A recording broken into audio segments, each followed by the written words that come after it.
420 coming up on Saturday, and marijuana operators aim to mitigate 420 online outages this year, you guys. As the marijuana industry gears up for the biggest sales day of the year, retailers, point of sale, and e-commerce service providers are working to avert another online disaster, you guys. Operators nationwide have installed a series of measures bolstering infrastructure, employee training, stress tests, and other support mechanisms to capture every retail dollar on Saturday, April 20th. The most celebrated day of the year for cannabis enthusiasts and retailers alike. Last year, a cascade of failures between Dutchie's POS system and their retail customers' e-commerce menus led to widespread outages affecting hundreds, if not thousands, of stores in the United States and Canada. Cannabis retail workers told MJ Biz Daily the outages knocked out online menus and prevented adult use consumers and medical marijuana patients from placing online orders and erased records of stores' pre-programmed deals. For some retailers, the online disruptions outshined long-planned celebratory events, product promotions, and discounts, leaving operators frustrated and consumers confused. E-commerce and POS outages on 420 have become a near perennial issue for the industry, and Shelly Hall-Kobahar, owner of Oregon-based Pops Port Orford cannabis store, has dealt with numerous IT outages on her 420 over the years while working at various shops. In quote, she says, "I feel like 420 is just a colossal breakdown in every way," she told MJ Biz Daily in a phone interview. She says, "We push the system to the absolute max and see if we can break it, and often we do." Increased store and online traffic on April 20th pushed sales over $100 million in 10 states and 4 Canadian markets alone, according to Seattle-based cannabis industry analytics provider Headset. Transactions peaked at 160,000 per minute, and the number of shippers last year increased more than 120% compared to 2022, according to Oakland, California-based retail software company Trees. The company, which serves more than 500 retailers with POS, e-commerce, and inventory management software, predicts revenue this April 20th could be 2.5 times higher than in 2023 because the high holiday falls on a Saturday. Tim Barash, CEO of Bend, Oregon-based Dutchie, said the company has been focused on meeting the demands of the industry's busiest sales day since last year's setbacks, in quotes. Since then, we have redoubled our efforts to stay ahead of the industry scale, he told MJ Biz Daily via email. And Dutchie's POS and e-commerce software handles more than 1 million daily orders from more than 6,000 cannabis retail clients in the U.S. and Canada. Its technology facilitates 14 billion plus of cannabis sales annually, and by far the industry's largest provider. Is our responsibility to consistently improve performance to support our customers, Barash added. Jane Technologies' POS, e-commerce, and payment processing service are utilized by more than 2,500 retailers, primarily in the United States. The Santa Clara, California headquartered company systems handle traffic on 420 that is 3 to 5 times higher than a typical day, according to CEO Socrates Rosenfeld.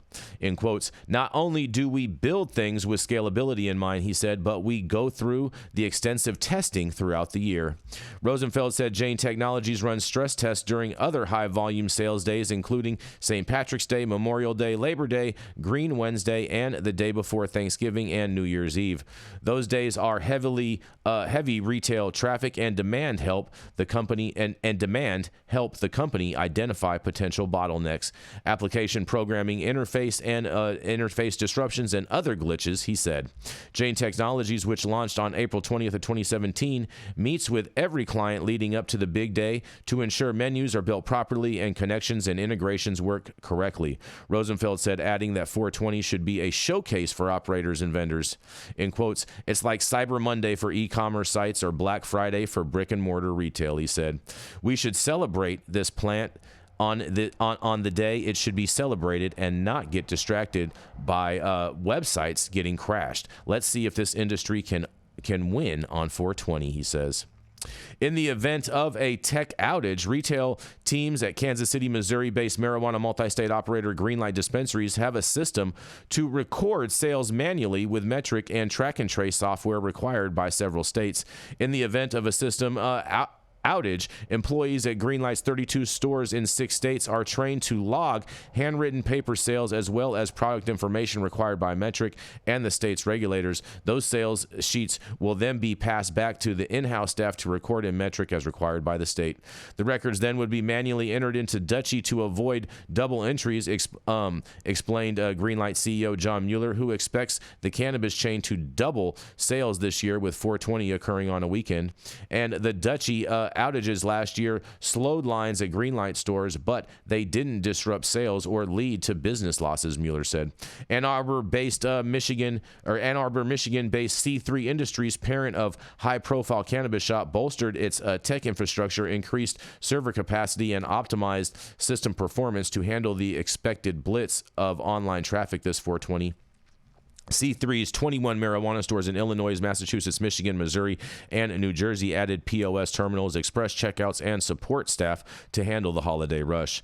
The company, which is running deep discounts over 2 weekends, projects a 20% increase in customer visits and transactions, and executives are targeting a 25 to 30% jump in sales compared to last 420.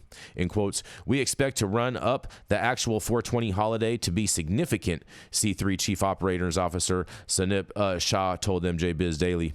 Some retailers, such as Gotham in New York City, are celebrating their first 420 operating in a regulated market, and the store located on Lower Manhattan's East Village uses Dutchie's e-commerce software, which experienced outages last year. In preparation for its 420, Gotham's IT staff implemented emergency switches on its website to capture sales manually if the software falters and created guides for online customers. The operator also has implemented other systems backups if Dutchie's POS system were to go down, including storing data in certain formats for easier migration. In quotes, "We've also built a pretty lightweight solution for our associates so that their momentum isn't slowed in the case of high velocity," said Owen Mazzari, Gotham's IT director. In another quote, "It's our first year of operating, so we need to make sure that we have the systems in place regardless, and 420 is a really good touch point to double check we're okay without any given service at any time. We're ready to get rolling," they said. On the other side of the spectrum, Cresco Labs will ring in its 6th holiday in cannabis retail sector. The Chicago-based MSO, which operates 72 Sunnyside stores across the country, tries to minimize third-party applications to avoid widespread glitches. In quotes, "We've invested in our own technology since Sunnyside launched and to try to insulate us as the best we can from third-party outages," spokesperson Jason Eriks told MJ Biz Daily. "This also allows us to offer a customized and enhanced experience for our shoppers, but it doesn't make us immune from issues caused by heightened volume on days like 420. Because of its isolated location along the rugged southern coast of Oregon in Port Orford, the most westernly town in the contiguous United States, Pops frequently deals with power outages and connectivity lapses for windstorms and rainstorms. Ironically, last year marked the first time in several years that Pops owner Hal Corbar didn't have to address some technological setback on 420. He says, "I am forever planning for outages." The operator has implemented different procedures and responses to power outages, one plan for phone connectivity, another for Wi-Fi, and yet another for his POS failures. If the internet goes down, cellular hotspots are ready to support at least one computer via iPad or smartphone, and during the total power outage, Hal has recorded sales manually from home or office in Montana after they're relayed from workers at the store. With her store running so many sales and discounts on 420, this year's deals include $30 ounces and 50% off certain brands. Hal ensures every bud tender and checkout clerk has the deals documented on paper along with the regular prices, and the redundancy also helps if a POS system crashes, all too common occurrence on 420, and in quotes says, "We're pretty well versed in outage situations, not just for 420, Hal says, and the best case scenario is we have all the stuff in place and we don't use a bit of it." Well, what do you guys think? Is there going to be a big crash this 420 in tech? What do you have to say about this, Rico? What's going on in the tech world on 420? You know, your POS it's an appliance. It's supposed to count things accurately. It's supposed to keep things in order. Everything. It should be able to handle these types of things. Mm-hmm. It's sad that we have seen over the years continues to have these crashes on high volume days. But I don't know, man. It's supposed to work, and your POS should be reliable, and it's a very, very important. Is it the most? I would argue it's the most important part for transactions of your business, because this is exactly what the government can go into and see if you've been fucking things up, right? So it's alarming that we have these issues still. As long as cannabis POSs have been around, it's been like 15 years now. Cannabis specific POSs, but I don't know what's going to remedy it if they're still having issues like this. It was very disappointing to see what happened with Dutchies, specifically in New York last year, and they lost a lot of momentum, I know, as a company because of that, and they were dealing with a lot of political stuff behind the scenes. But if you're new to the industry, like, my advice would be, because I work with a lot of different POS providers. I don't work for a POS company at all, but my company does work with them directly. And if you're new to the industry looking for POSs, just ask peers, ask folks in other states, like, what their experience with it, and make sure to go with has minimum amount of data. It's simple too. Your POS is supposed to do POS shit. It's not supposed to be doing absolutely everything for your business. That's gonna log jam other stuff that you need to do essentially for your business. That's the only advice that I can give without giving a direct endorsement of one over the other. Just do your research and make sure that it works. So, your business, and don't get caught with your pants down out of compliance that can jeopardize your right or your privilege to operate. Well, but there aren't a lot of good options out there, Rico. That's a problem I run into with my small operators, is they can't afford personnel. They can't afford all these other things that the big operators do. So they're, I don't know, victim may not be the right word, but you go out there and you try to acquire the services that are out there, and you don't have a lot of options, or a lot of good options. And so if something happens, you don't really have a remedy for it, it's the POSs. I understand, and I agree with you, Dale. Like, I don't have like a lot of good, reliable options, and I don't know how they haven't figured this out this deep into the game. I don't know. I don't know what the right remedy for it is, other than make sure that all the transactions, train your team up for paper tickets too, just in case.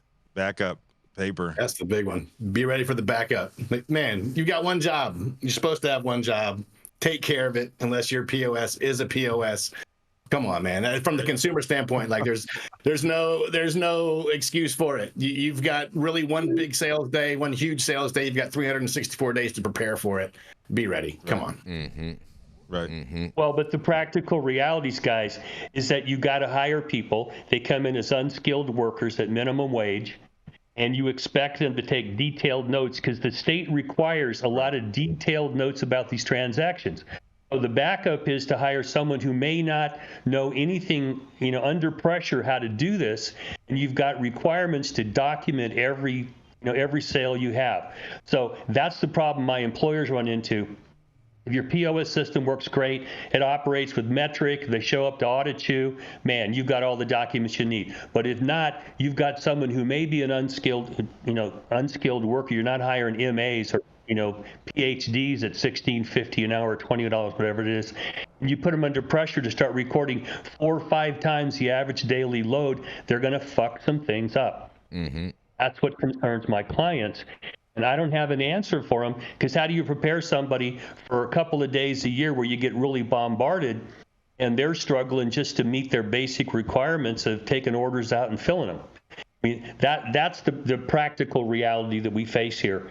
If you're a big operator with money, you can do this.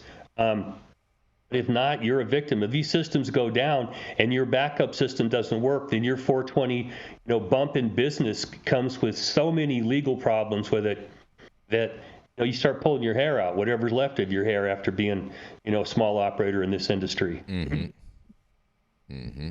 Yeah, I mean, I've done paper tickets. I would think before. that you Go ahead, Tony. I would think with you knowing that 420 is approaching, that I would just be overstocked.